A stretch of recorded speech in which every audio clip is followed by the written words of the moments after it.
I Own It will give you a front row seat to the positioning, bold moves, and sometimes the dog-eat-dog negotiations that go on behind the scenes of the deals that break the norms, set the precedent, and become the case study we devour as we harnessed our craft. Welcome to the season. Leverage. You got it or you don't.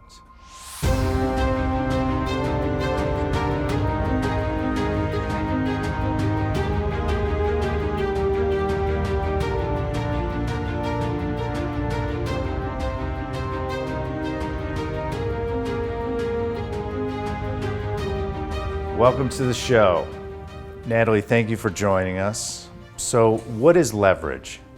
Gosh, leverage to me is all about relationships. It's all about your ability to connect with others, because relationships and connection are truly what help us advance.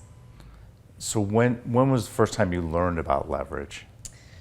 Gosh, I was born a natural salesperson, and when people hear the word sales, they think that they can put a negative association with it and think it sounds sleazy or slimy, or I don't want to be that. To me, a salesperson is someone who is really good at connecting with people, understanding their problems, and providing a solution. And I think I was that just even as a kid. I noticed it with my parents, I noticed it with my siblings, I noticed it with friends, just being really little. And I used to fight that need, thinking maybe not everyone wants my help or they want the solution, but that's truly ended up serving me so well in life, and it's what inevitably got me into saying I'm a salesperson. What we just learned from Natalie is relationships create leverage. In order to have great relationships, you need to connect with your audience. And what that requires is investing time in the people that follow you and you serve. When you first learned about leverage, what side were you on? What side was I on?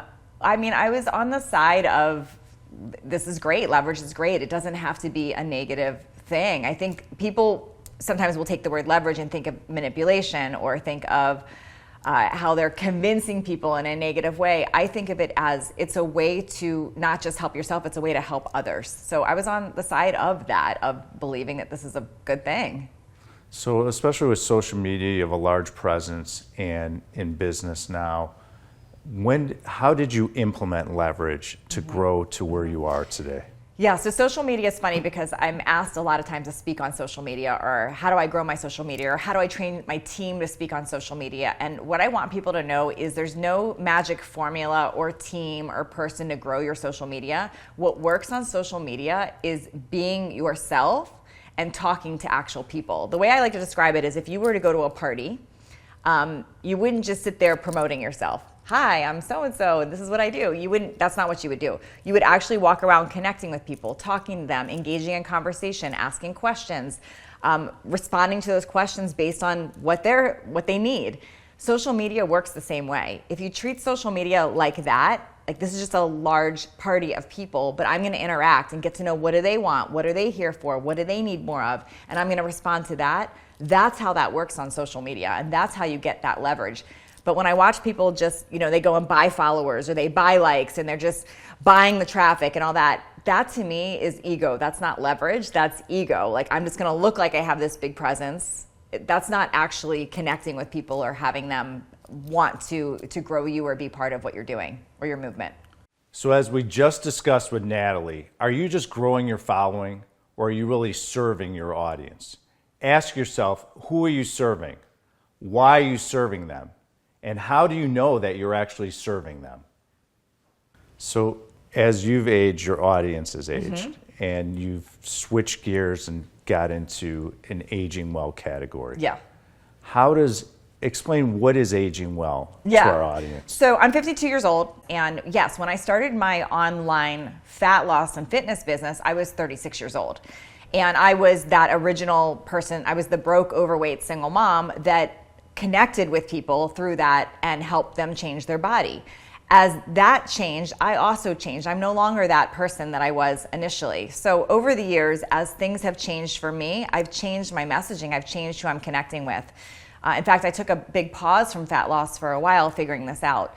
But me at age 52, what I'm navigating and walking through and learning about, those questions, those topics are what my audience is there for too. So I really engage those conversations now, midlife conversations. When we talk about aging well, and as women get older as well, you have a large female audience.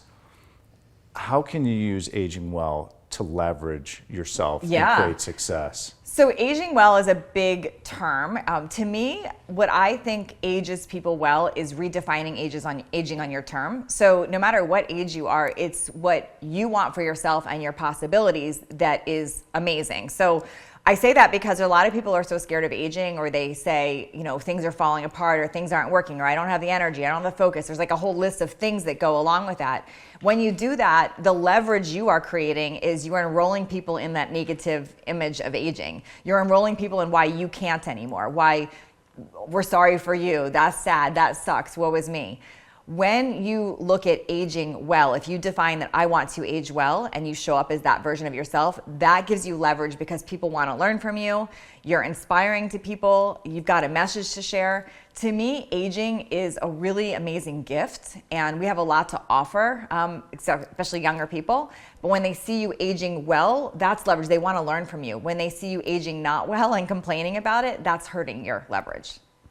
What can women out there do to age well, to leverage how they feel about themselves, to create success in business, maybe become a better family person, better community in their communities? What can they do? Yeah, there's three things. I'm going to say the first thing is you make a decision. Number one, you have to decide that it's possible for you. If you are saying, oh, my genetics suck, my age sucks, my doctor told me this, that's not deciding the right things. That's deciding you're going to age not amazing.